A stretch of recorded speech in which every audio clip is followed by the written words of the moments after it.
So I've just got done watching AOC's new Netflix documentary called Knock Down the House, which primarily follows her on her primary challenge of Joe Crowley for her Bronx seat and everything, and how this review's gonna go. I'm gonna talk about the film obviously, and my girlfriend Hollie is also gonna do a little segment, so you can also get a female perspective on something that is dealing with a lot of women's issues, because it does follow 4 different women, but yeah, like I said, it primarily focuses on AOC, and I'm gonna try and talk about the other people first, because you know the meat of the documentary really is on Alexandria. So it also follows progressive challengers Cori Bush, Amy Vilela, and Paula Jean Swearengin, and it kind of follows them in different varieties. So Cori Bush is probably the least notable, but they all have interesting stories to tell, so I'm going to get into that quickly. So Paula Jean Swearengin is running for the US Senate against Joe Manchin, and everyone knows Joe Manchin as a Democrat in the Senate who always votes for Donald Trump and pretty much votes Republican every single time. I don't even know what the point of him is, but she's quite interesting because you just see the landscape of where they live. You know, she goes around talking about, you know, the mining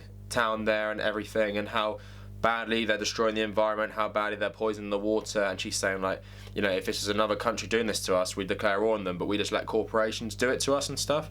And she's really interesting, and you do kind of feel for her because she is like this working class like champion and everything, and she really knows the community, and they do a good job of showing this person. And you know, you do feel bad that she loses to Joe Manchin. Then you even see the phone call of Joe Manchin to her after she loses, and you can just tell how mad she is. And she's thinking about running as an independent, but they tell her, if you do this, you're going to basically ruin your political career. But yeah, you feel pretty bad for her. So it is an interesting like diversion from AOC and everything. And then you have Cori Bush, who's a registered nurse and a pastor, who is from like Ferguson, you know, where Michael Brown was killed and stuff, and she's running against a family, an African-American family, but a father and a son who had basically controlled the seat there for years, and she's trying to overturn that because she feels like they're not doing enough for the community and everything. And she was a nurse during the riots as well. Like, she went to the Ferguson riots and protests and just helped people who were injured by the police and everything. So she makes like a really interesting character in this documentary as well, and just seeing her go around and campaigning is nice and everything, and seeing her connection with everyone. And what I really like about the documentary is that all the people it follows are very genuine and very real people, and you know, the people you need more of in general politics. And after AOC, probably the person they focus most on is Amy. So she left behind like a good job, like a corporate job, and she left behind, you know, her business, and she sold her house because her daughter actually died because she was turned away from being treated because there's something wrong with her, because they didn't have the proper insurance.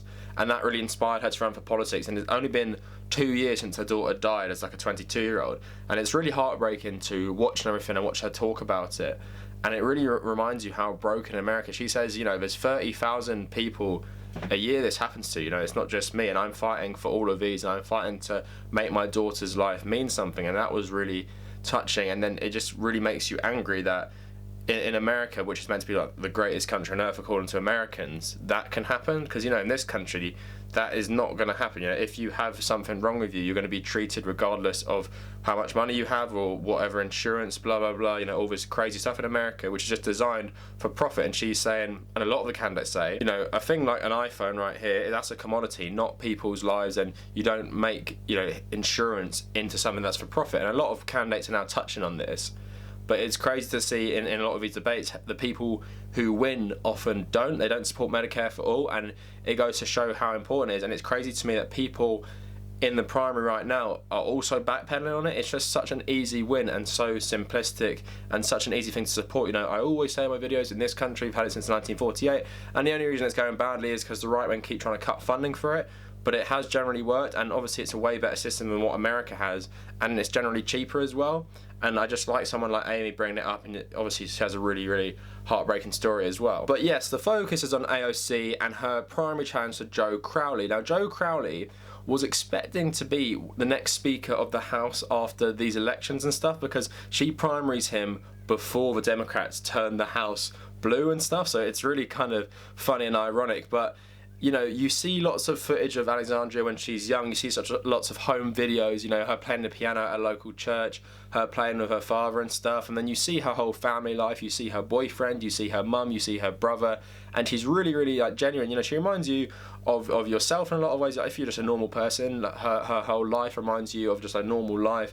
She works in a bar, and that's like the opening scene, and she's really, really down to earth and stuff, and she's really like, obviously you probably know this already because most of us like her if you're watching this video, but she's really charming and really, really authentic, and just the way she gets on with everyone. But what I really like about the documentary is it shows how nice she is to everyone, but when she's in a debate, she's so like fiery. Like, she owns Joe Crowley, and she owns a surrogate Joe Crowley puts in for the first debate and stuff, and it's really good to see because she takes no prisoners. She's so fiery, and it's really inspiring just to see this contrast of how passionate she is. But yeah, you also see the team effort all these campaigns need. Like, there's loads of young people working on these campaigns, and obviously they work so hard and everything, and you see how they coordinate, and you see why they're all inspired by someone like her and why they all want her to win. And it's just interesting to see her going around canvassing, getting her niece to help her out, getting all these people, and just all the rejection you have to face, all like the weird people you have to talk to. It really gives you a good insight into politics. But it's just crazy the way she starts off in the film and how she's talking about it. She beats someone, they say in the documentary, the 4th most powerful Democrat in the country. She beats them from basically like her apartment, and then she gets a team and she goes around people's houses handing out leaflets, knocking on their door and stuff. And it's just such an interesting insight, and it really makes you inspired to either go into politics or try and help out with politics, because you can see the power of this documentary is that people can make a difference at the end of the day. People can come together and work against the machine, as these Spanish people call it, the democratic machine, and you can change it if you work hard enough. And I think it's a bit of a perfect storm, because she's obviously a really good candidate anyway, but Joe Crowley was this establishment Dem. People were sick of him. And what was interesting in the documentary, I didn't know this about him, is that he lives in Virginia. All his kids go to school in Virginia. He's never lived in the Bronx, and he's barely ever there. But he represents the district because he basically inherited it. He never got voted in, but no one ever primaried him. And obviously the ethnic makeup of the Bronx is not represented by like some old, like elite rich white dude who lives in Virginia. You know, that's not someone who understands the issues of, you know, the Bronx and stuff. And where Alexandria, you know, you can see with her connection with the people, she really does understand these issues because she lives the same lives as them. You know, she works as a bartender, and she talks about how the wages stay the same, but everything else has gone up, and she understands the real issues. And it's great to see someone who I'd say is from my generation, but she's 5 years, 6 years older than me, so I guess she's someone from my, you know, similar age range, really schooling these politicians into how to really run a campaign. And what I also like about this documentary as well, because it's American, it takes such a sort of filmic quality. Like, if you told me who Joe Crowley was, I couldn't think of anyone better to play him, like on paper, than the guy who actually is him. Like, it's like a Hollywood film. Like, if I was going to cast Joe Crowley, I'd get him to play himself, because they're so like typical. You know, she's obviously like someone you'd cast like this fiery upstart, but they're so like cinematic. I don't know what the word is, like Hollywood. Like, American politics is so Hollywood. Even though she's so real and authentic, she still comes across as like a movie star, and he comes across as like an actor as well, because they're so polished as well, which is really interesting for her.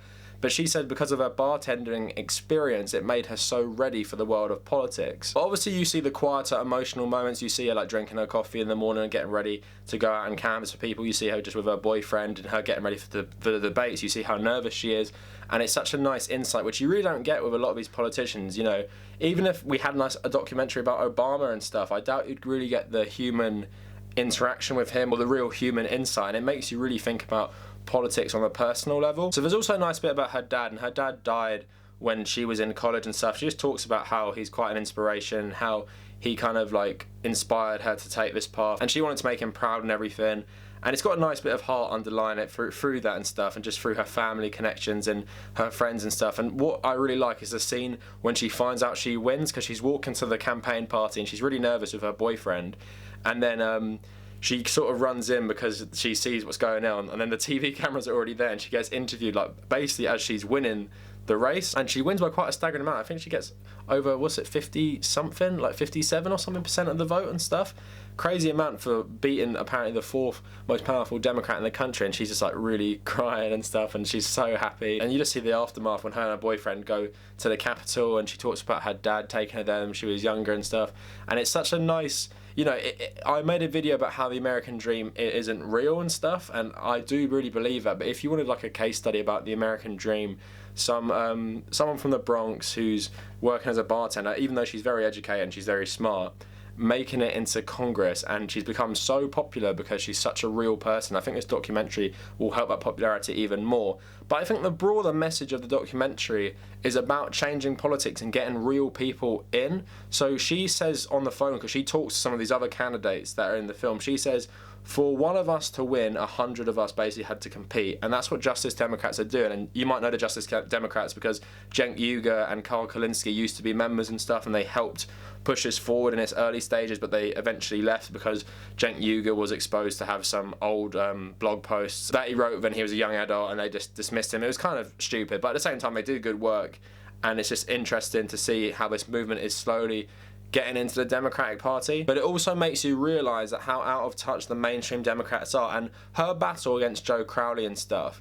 It's funny because he tries to paint himself as an anti-Trump guy, someone who supported, you know, regulations on Wall Street, but she just exposes his lies. And the debate is probably the highlight of the film. It's just so nice to see her give him like a smackdown, because he's so naive and it comes across as pretty sexist because he's really condescending to her, probably because of his age and because of her sex and stuff. And she just has so many good zingers and stuff. And I need to watch that debate, you know, the whole thing, but it was really, really good.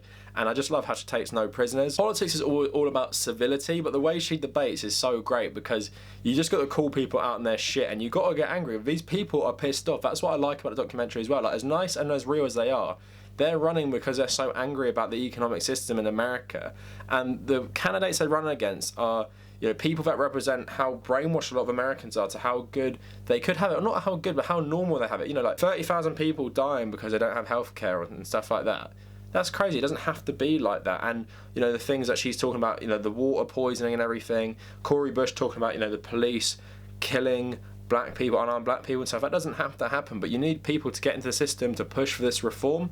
And I like this documentary just showing the wave that's coming inside the Democratic Party. And like I've been saying this week on a couple of my videos, Democrats at this point, you got people on the left like AOC and lots of these people running. You got people like Joe Manchin, you got people like Crowley and stuff, and they just represent old style, you know, old boys club politics where they're all in bed with the corporations, because being a politician in America is a gig to get rich, whereas these people represent the communities, and these people represent, you know, they just want to get into politics. It's the way to change things, whereas Mitch McConnell, Joe Crowley, it's just a way to get a nice income and a nice life and get in bed with a corporation, so when you leave politics you can get a cushy job as a consultant at some sort of corporation and stuff. But yeah, this is my opinion, so now I'll hand it over to my girlfriend Hollie, so she'll just have a little segment and tell her what she thinks of this film. And Hollie is actually a film critic. She's interviewed a lot of people in the film industry, including Rosamund Pike and David Oyelowo and Eddie Izzard and lots of people like that. She's a great film journalist, and she also writes at Enemy at the moment, including writing about film. So this is Hollie's opinion on Knock Down the House. I'm so emotional right now. I didn't cry at Avengers Endgame, but I just bawled my eyes out for the last like 20 minutes of that documentary. Oh my god, that was absolutely amazing. I'm not massively into American politics, but you know, someone like AOC has basically made everyone take an interest because she's like young, she's cool, she's relatable. So like I knew who she was and I did like her and stuff, but that documentary's just opened my eyes so much. Like, she used to be a waitress, she worked behind a bar, and she like lived in this like tiny little flat. Oh my god, one of my favourite bits in it, she says like,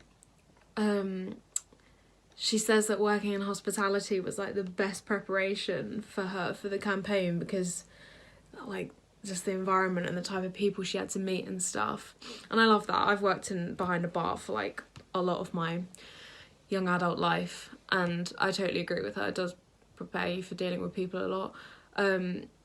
Oh my god, so inspirational. Like, you know, in the UK at the moment we've had the Extinction Rebellion protests where, you know, people are trying to get the government to do more about climate change, and the connection I was going to make was the young girl Greta Thunberg, who, you know, single-handedly initiated the school protests where kids in the UK didn't go to school, to make a point about climate change, and it's just making me think about how one person can make so much change and change everyone's perspective and give people hope. Like, oh my god, how refreshing it must have been for those people who hadn't, you know, there hadn't been a contested candidate in the primaries for 14 years, I think it was, and then all of a sudden there's this amazing female, determined, motivated, energetic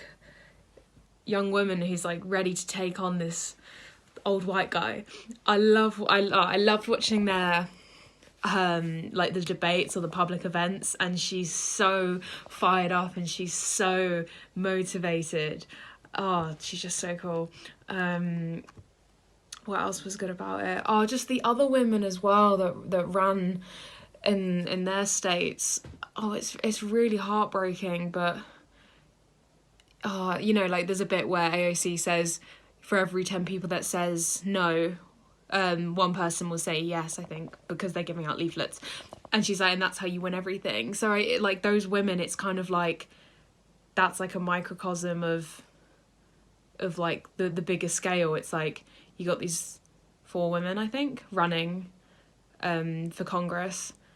And obviously a lot of them don't win, but then one person does, and look at the difference she's made. She's made waves of progress for, I guess, you know, the way that young women can be viewed in politics, and she's made British people take an interest in American politics. Basically, it's really good. You get to see her life before winning. You get to see her boyfriend, you get to see clips of her as a kid, you get to see her with her mum, you get to see her campaigning. It's really eye-opening. This is an amazing documentary. I really recommend that you go and watch it. I cried a lot at it. Really, really good. So the film is out today, so please go and watch it. It's only an hour and a half. It's really, really easy to watch. Hope you enjoyed my review of it. Hope you enjoyed Hollie's input as well. And if you've watched it, let me know what you think in the comments. If you haven't watched it, tell me what you think about these people anyway. I'd like to hear your opinions. If you like this video, please leave a like and consider subscribing to the channel. If you want to follow me on social media, follow me at The Tabernacle on both Twitter and Instagram. I also write some film reviews and general political pieces on my WordPress blog, which is just The Tabernacle WordPress. And if you made it this far, thank you for watching.